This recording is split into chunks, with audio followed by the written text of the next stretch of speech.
Hello mga kadi! So narito naman po tayo at nagbabalik. Narito naman po ating mga kasama, si Miss Jane and si Miss Jo. So last week na-discuss po natin kung ano po yung papayo nila sa ating mga OFW. So narito po ang message ni Miss Ma'am Jane. Jane. Okay. Hi mga kadi! Mga di beautiful! Kamusta po? Kami okay lang po. Siyempre, mga beautiful pa din. Ma'am Jo, kayo, kamusta po? Oh, still pretty. Yeah, nice to hear that. Nakakatuwa. Kitang-kita natin silang Yeah. lahat ng nanonood ngayon. Yeah.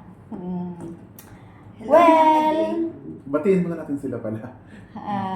Hello mga kadi. Nandito na naman kaming tatlo. Yes po. Sana abangan nyo yung aming channel. Every Friday magbablog po kami at subaybayan nyo kung ano yung topic namin. Pwede naman kayo mag-request sa sunod kung ano yung gusto yung topic, sasagutin namin. Yes po. At bago tayo magsimula, please subscribe Hit. and share po. Hit the notification bell para updated kayo sa ating Channel. Yes po.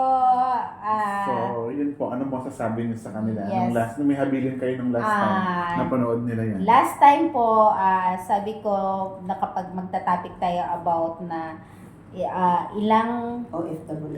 batas bilang OFW, paano nyo ma-encourage or mapa-oo yung mga employers nyo dun sa mga ibang batas na hindi nila sinusunod. Especially po dun yung rest time, yung day off. Hindi po lucky lahat ng OFW na magkaroon po nun. Kasi nga po, palagi nilang sinasabi na we know the rules. Di ba? Gano'n naman po yung mga employers natin kapag sinabi natin na, Sir, ma'am, doon po sa kontrata namin, sabi may day off daw po kami. Bakit po wala kaming day off? Sabi po doon sa kontrata namin, may gratuity kami after mag-end yung contract namin. Bakit po wala kami? Ganyan. Tapos, sila pa yung mga, minsan may mga matatapang, magsabi na, no, we know the rules. Diba? Ganun naman sila kadalasan But for magsabi. me, Miss Jane, for me, no, kahit gaano ka sumit yung amo, maging mabait lang kayo sa kanila. Kunin nyo yung loob nila. Kasi pag kuha nyo na yung loob nila, madali lang sila pakiusapan. At ibibigay nila yung hinihingi nyo kung mabait kayo sa amo. Tiis-tiisin nyo lang muna kung medyo masungit. Yun Yes. lang siguro yung the best way at susi para makuha natin yung anong tawag dito, sir? Yung kalooban Yung nila, kalooban yung nila. puso nila. Oo, kasi pag magaan na yung loob nila sa atin, lahat naman siguro na hihingiin natin, maibigay naman nila eh. Di ba? Yes Yes.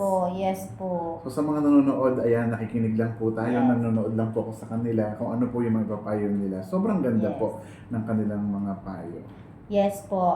Balik po tayo dun, no? Yeah. Kapag So, nagsabi yung mga employers nyo na we know the rules, sagutin na lang po na, yes sir, we know that you know the rules. You knew it. Before you sign our contract, you knew what are the rules inside. Pero the problem is, are you following the rules? Yun po, di ba, kadalasan sabihin nila, yun nga, alam nila yung rules, pumirma na sila. Alam na namin na sa loob ng kontrata nyo, bago namin pinirmahan niya. Ang problema po, nasusunod ba nila? sige, may isang minuto pa po utos. tayo. Isang minuto. Ganon. Isang So, minuto. The best way nga po, yun nga po sabi ni Ma'am Jo, kunin nyo yung loob ng mga employers nyo. And second po, magtrabaho kayo ng maayos. Be Yun, honest. kasi pumunta po kayo dito para magtrabaho. So, minsan po, kahit anong daldal ng employers natin, hanggat hindi tayo sinasaktan, hanggat hindi tayo ginugutom, at naibibigay naman yung mga sahod natin ng tama, pasok dito, labas doon.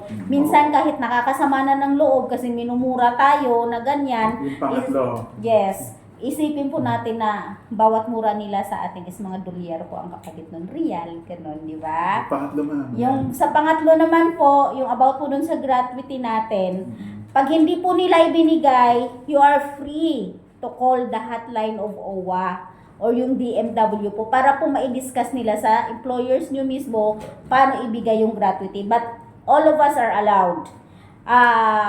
What is this? Meron po tayong makukuha na gratuity. Tandaan po natin yun ha. Yung Okay, bitin po yun, ang ating ano. oras. Sorry po, bitin na po kami kasi 1 minute na lang po, 30 seconds na lang po ang nalalagay namin. Yes, po. Maraming salamat po. At next week, magkita-kita po ulit tayo. Yes po. Naputol po. Dudugtungan po natin yung topic Yeah. natin about sa OFW po dito sa dito what is this, sir? The topic more on household workers. Yun po yun. So, next po magta-topic din tayo about skill. Bye-bye Bye po. mga Thank you for kading! watching. Thank you for Sorry. watching!